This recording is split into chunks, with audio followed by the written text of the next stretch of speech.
ಸಿದ್ದರಾಮಯ್ಯನವರ ವಿರುದ್ಧವಾಗಿ ರಾಜ್ಯಪಾಲರು ತೆಗೆದುಕೊಂಡಿರುವಂತಹ ಕ್ರಮವನ್ನ ಖಂಡಿಸಿ ಅದರ ವಿರುದ್ಧ ಪ್ರತಿಭಟನೆ ನಡೆದ್ರೆ ಓಕೆ, ಆದರೆ 420 ಅನ್ನೋದು ಅವರ ಚಪ್ಪಲಿಗೆ ಅವರ ಫೋಟೋಗೆ ಚಪ್ಪಲಿಯಲ್ಲಿ ಹೊಡೆಯೋದು ಇದೆಲ್ಲ ಶೋಭೆ ತರೋದಿಲ್ಲ. ಈಗ ಮುಖ್ಯಮಂತ್ರಿಗಳ ಬಗ್ಗೆ ಆಗಲಿ ಅಥವಾ ಪ್ರಧಾನಿ ಬಗ್ಗೆ ಆಗಲಿ ಯಾರಾದರೂ ಏನಾದರೂ ಹೇಳಿದಾಗ ಯಾವ ನಿಲುವನ್ನು ತೆಗೆದುಕೊಳ್ತೀವಿ, ಅವರ ಸ್ಥಾನಕ್ಕೆ ನಾವು ಕೊಡಬೇಕಾದಂತಹ ಗೌರವವನ್ನು ಕೊಡಬೇಕು, ಅವರ ವಿರುದ್ಧವಾಗಿ ಈ ರೀತಿ ಮಾತನಾಡೋದಲ್ಲ ಅಂತ.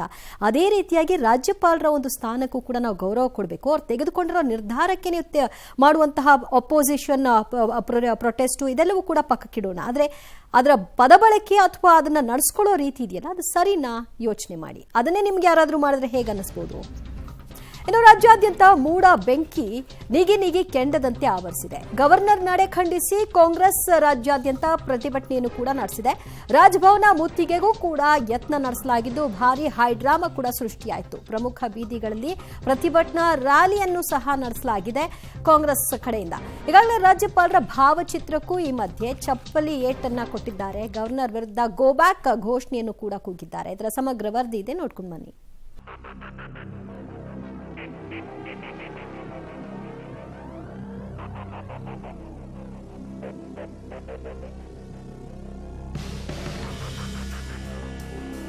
ರಾಜ್ಯಾದ್ಯಂತ ಮೂಡ ಬೆಂಕಿ ಕೆಂಡ. ಗವರ್ನರ್ ನಡೆ ಖಂಡಿಸಿ ಕಾಂಗ್ರೆಸ್ ಪ್ರೊಟೆಸ್ಟ್. ರಾಜಭವನ ಮುತ್ತಿಗೆ ಯತ್ನ, ಹೈಡ್ರಾಮಾ.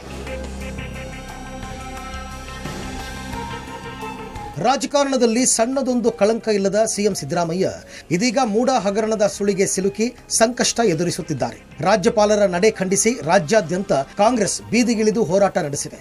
ಎಲ್ಲಾ ಜಿಲ್ಲೆ, ತಾಲೂಕು ಕೇಂದ್ರಗಳಲ್ಲೂ ಕೈಪಡೆ ನಿಗಿ ಕೆಂಡ ಕಾರಿದೆ. ಬೆಂಗಳೂರಿನ ಫ್ರೀಡಂ ಪಾರ್ಕ್ನಲ್ಲಿ ಡಿಸಿಎಂ ಡಿಕೆ ಶಿವಕುಮಾರ್ ನೇತೃತ್ವದಲ್ಲಿ ಕಾಂಗ್ರೆಸ್ ಕಾರ್ಯಕರ್ತರು ಬೃಹತ್ ಪ್ರೊಟೆಸ್ಟ್ ನಡೆಸಿ ರಾಜ್ಯಪಾಲರು ಬಿಜೆಪಿ ವಿರುದ್ಧ ಧಿಕ್ಕಾರ ಕೂಗಿ ಆಕ್ರೋಶ ವ್ಯಕ್ತಪಡಿಸಿವೆ. ನಮ್ಮ ಸರ್ಕಾರ, ಮುಖ್ಯಮಂತ್ರಿಗಳು ಏನ್ ಮಾಡಿದ್ದಾರೆ?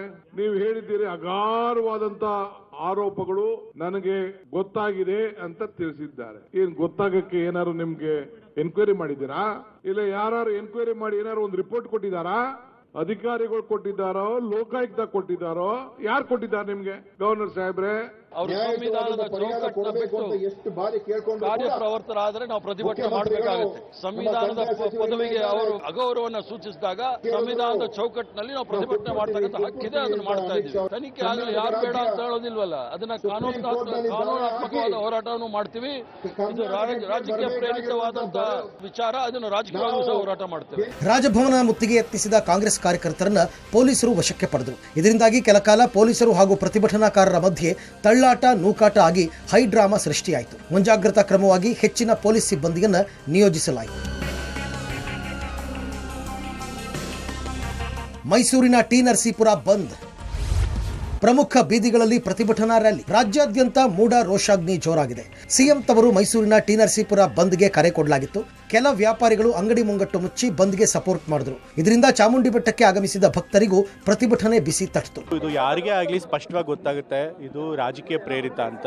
ಇವತ್ತು ರಾಜ್ಯಪಾಲರ ಕಚೇರಿನ ಉಪಯೋಗಿಸಿಕೊಂಡ್ರು ಕೇಂದ್ರ ಸರ್ಕಾರ, ಬಿಜೆಪಿ ಪಕ್ಷ ಮತ್ತು ಜೆಡಿಎಸ್ ಪಕ್ಷಗಳು ಒಂದು ಚುನಾಯಿತ ಸರ್ಕಾರನ, ಜನಾದೇಶ ಪಡೆದಂತ ಸರ್ಕಾರನ ಆಧಾರರಹಿತವಾದಂತ ಆರೋಪ ಮಾಡಿ ಬೀಳಿಸುವಂತ, ಅಸ್ಥಿರಮಗೊಳಿಸುವಂತ ಪ್ರಯತ್ನ ಪಡ್ತಾ ಇದೆ.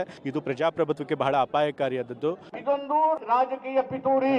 ಜೆಡಿಎಸ್, ಬಿಜೆಪಿ, ಆರ್ಎಸ್ಎಸ್, ಕೇಂದ್ರ ಸರ್ಕಾರ ರಾಜಭವನವನ್ನ ರಾಜಕೀಯ ದಾಳವನ್ನಾಗಿ, ಬಿಜೆಪಿ, ಜೆಡಿಎಸ್, ಆರ್ಎಸ್ಎಸ್ ಕಚೇರಿಯಾಗಿ ಬಳಸಿ ಚುನಾಯಿತ ಸರ್ಕಾರವನ್ನ ವಜಾ ಮಾಡಲಿಕ್ಕೆ ಅತ್ಯಂತ ಪ್ರಾಮಾಣಿಕ ರಾಜಕಾರಣಿ ಸಿದ್ದರಾಮಯ್ಯರಿಗೆ ಮಸಿ ಬಳಿದು ಸುಳ್ಳನ್ನ ಸತ್ಯ ಮಾಡುವ ನಿಮ್ಮ ಗ್ಲೋಬಲ್ ಪ್ರಯತ್ನಕ್ಕೆ ಯಶಸ್ವಿ ಸಿಗೋದಿಲ್ಲ. ರಾಜ್ಯಪಾಲರ ಭಾವಚಿತ್ರಕ್ಕೆ ಚಪ್ಪಲಿ ಏಟು. ಕೆಆರ್ ಪೇಟೆ ಚನ್ನರಾಯಪಟ್ಟಣ ಹೆದ್ದಾರಿ ತಡೆ. ಗವರ್ನರ್ ವಿರುದ್ಧ ಗೋ ಬ್ಯಾಕ್ ಘೋಷಣೆ. ಸಕ್ಕರೆ ನಾಡು ಮಂಡ್ಯದಲ್ಲೂ ಪ್ರತಿಭಟನೆಯ ಕಾವು ಜೋರಾಗಿದೆ. ರಾಜ್ಯಪಾಲ ಗೆಹ್ಲೋಟ್ ಭಾವಚಿತ್ರಕ್ಕೆ ಕಾಂಗ್ರೆಸ್ ಕಾರ್ಯಕರ್ತರು ಚಪ್ಪಲಿ ಸೇವೆ ಮಾಡಿದರು. ಗವರ್ನರ್ ಪ್ರತಿಕೃತಿಗೆ ಪೆಟ್ರೋಲ್ ಸುರಿದು ಬೆಂಕಿ ಹಚ್ಚಿ ತೊಲಗಲಿ ತೊಲಗಲಿ ರಾಜ್ಯಪಾಲ ತೊಲಗಲಿ ಅಂತ ಬಾಯಿ ಬಡಿದುಕೊಂಡ್ರು. ಕೆಆರ್ ಪೇಟೆ ಚನ್ನರಾಯಪಟ್ಟಣ ಹೆದ್ದಾರಿ ತಡೆದು ಪ್ರತಿಭಟನೆ ನಡೆಸಿದರು. ರಾಜ್ಯಪಾಲರು ಬಿಜೆಪಿ ಏಜೆಂಟ್ ರೀತಿ ವರ್ತಿಸುತ್ತಿದ್ದಾರೆ ಅಂತ ಕಿಡಿಕಾರದರು. ಸಿದ್ದರಾಮಯ್ಯನವ್ರನ್ನ, ಡಿಕೆ ಶಿವಕುಮಾರ್ ಅವ್ರನ್ನ, ಇಲ್ಲಿರ್ತಕ್ಕಂಥ ಸರ್ಕಾರನ ನೆಮ್ಮದಿಗೆಡಿಸಬೇಕು ಅನ್ನೋದು ಒಂದೇ ಉದ್ದೇಶ. ಅವ್ರ ಕೇಳಿ ಸಿದ್ದರಾಮಯ್ಯನವ್ರು ಮುಟ್ಟಕ್ಕೂ ಆಗಲ್ಲ, ಕಾಂಗ್ರೆಸ್ ಸರ್ಕಾರ ಮುಟ್ಟಕ್ಕೂ ಆಗಲ್ಲ. ಇದು ಸಾಧ್ಯವಿಲ್ಲದೆ ಇರ್ತಕ್ಕಂಥ ಮಾತು. ಇದು ಅವರು ಸಂಚು, ನೆಮ್ಮದಿ, ಜನಪರವಾದಂತ ಕೆಲಸ ಆಗ್ಬಾರ್ದು. ಉಡುಪಿಯಲ್ಲಿ ಕಾಂಗ್ರೆಸ್ ಕಚೇರಿಯಿಂದ ಹುತಾತ್ಮ ಜಂಕ್ಷನ್ವರೆಗೆ ಕಾಂಗ್ರೆಸ್ ಪಾದಯಾತ್ರೆ ನಡೆಸಿದೆ. ವಿನಯ್ ಕುಮಾರ್ ಸೊರಕೆ ನೇತೃತ್ವದಲ್ಲಿ ನಡೆದ ಹೋರಾಟದಲ್ಲಿ ನೂರಾರು ಸಂಖ್ಯೆಯಲ್ಲಿ ಪ್ರತಿಭಟನಾಕಾರರು ಭಾಗಿಯಾಗಿದ್ದರು. ಇನ್ನು ಮಂಗಳೂರಿನಲ್ಲೂ ಕಾಂಗ್ರೆಸ್ ಕಾರ್ಯಕರ್ತರ ಆಕ್ರೋಶ ಮುಗಿಲು ಮುಟ್ಟಿತ್ತು. ನಾರಾಯಣಗುರು ವೃತ್ತದಿಂದ ಮಂಗಳೂರು ಪಾಲಿಕೆವರೆಗೆ ಬೃಹತ್ ಕಾಲ್ನಡಿಗೆ ಜಾಥಾ ನಡೆಸಿದರು. ಡೌನ್ ಡೌನ್ ಬಿಜೆಪಿ ಅಂತ ಧಿಕ್ಕಾರದ ಘೋಷಣೆ ಕೂಗಿದರು. ಇನ್ನು ಚಿತ್ರದುರ್ಗ, ದಾವಣಗೆರೆ, ಕೊಪ್ಪಳ, ಚಿಕ್ಕಬಳ್ಳಾಪುರ ಸೇರಿದಂತೆ ಹಲವೆಡೆ ಭಾರೀ ಪ್ರತಿಭಟನೆ ನಡೆಯಿತು. ರಾಜ್ಯಪಾಲರ ಶವಯಾತ್ರೆ ಮಾಡಿದರು. ಪ್ರತಿಭಟನಾಕಾರರನ್ನ ಪೊಲೀಸರು ವಶಕ್ಕೆ ಪಡೆದರು. ಈ ವೇಳೆ ಪೊಲೀಸರು ಪ್ರತಿಭಟನಾಕಾರರ ಮಧ್ಯೆ ಮಾತಿನ ಚಕಮಕಿ ನಡೆದಿದೆ. ನಾವು ಪ್ರಾಣವನ್ನಾದರೂ ಬಿಟ್ಟೆವು, ಆದರೆ ಸಿದ್ದರಾಮಯ್ಯನವರನ್ನ ಬಿಡಲ್ಲ ಅಂತ ಪ್ರತಿಭಟನಾಕಾರರು ಪಟ್ಟು ಹಿಡಿದಿದ್ದು. ಒಟ್ಟಲ್ಲಿ ಸಿಎಂ ವರ್ಸಸ್ ರಾಜ್ಯಪಾಲರ ನಡುವಿನ ಸಂಘರ್ಷ ತಾರಕಕ್ಕೇರಿದೆ.